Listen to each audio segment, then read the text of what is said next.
102 वर्षर ओलमरा प्राथमिक स्वास्थ्य केन्द्र विकल चित्र आजबेस्ट घरे डाक्तरखाना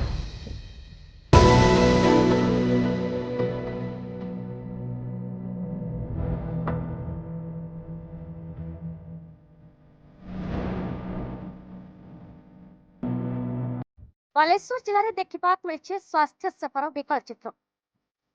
शताधिक वर्ष ओलमरा प्राथमिक स्वास्थ्य केन्द्र नाना समस्या दे गति करुछि। भंगा तथा आजबेस्ट छपर तले चली रोगी सेवा। डाक्तर सह बहु पदवी खाली पड़ी। बालेश्वर जिला उपांत जलेश्वर ब्लॉक ओलमरा ठारे 1922 मसीह प्रतिष्ठा होता ओलमरा प्राथमिक स्वास्थ्य केन्द्र। निकटे सरकार ही स्वास्थ्य केन्द्र को प्राथमिक स्वास्थ्य और आरोग्य केन्द्र मान्यता देते। ओलमरा माकटिया सरदार बंध आदि पंचायत अधिवासी भावी उन्नत स्वास्थ्य सेवा मिले रोगी सेवा मुहमाड़ी पड़ी। स्वास्थ्य केन्द्रटी भंगा तथा आजबेस्ट घरे चली। किछि वर्ष तले जदिव एक नुआ घर निर्माण होइछि, जगह अभाव सेठारे पूरा हॉस्पिटल स्वास्थ्य सेवा सह आनुषंगिक काम हेबा समस्या उपजिछि।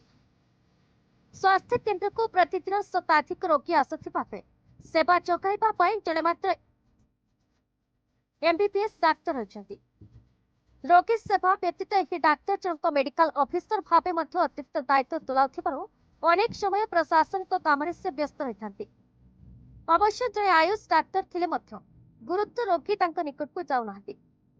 सेहिपरि दुई जण फार्मासिस्टଙ୍କ स्थान रे मात्र जणे अछंती। अटेंडेंट जणे भी नाहंती।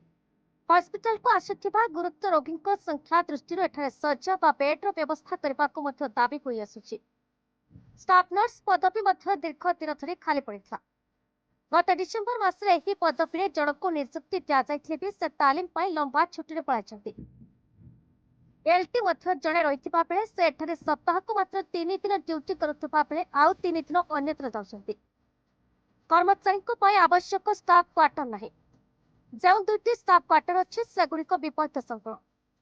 हॉस्पिटल सुरक्षा पाई एठारे नियोजित रहउथिबा डाक्तर एवं कर्मचारी सुरक्षा पाई सम्मुखरे पाचेरी नथिबा बेले पछरे थिबा पाचेरी विपरीत संकुल अवस्था रे रहिछि। एपरिक पछ पार्श्व रे थिबा पाचेरीर किछि अंश घोषणी पड़िछि।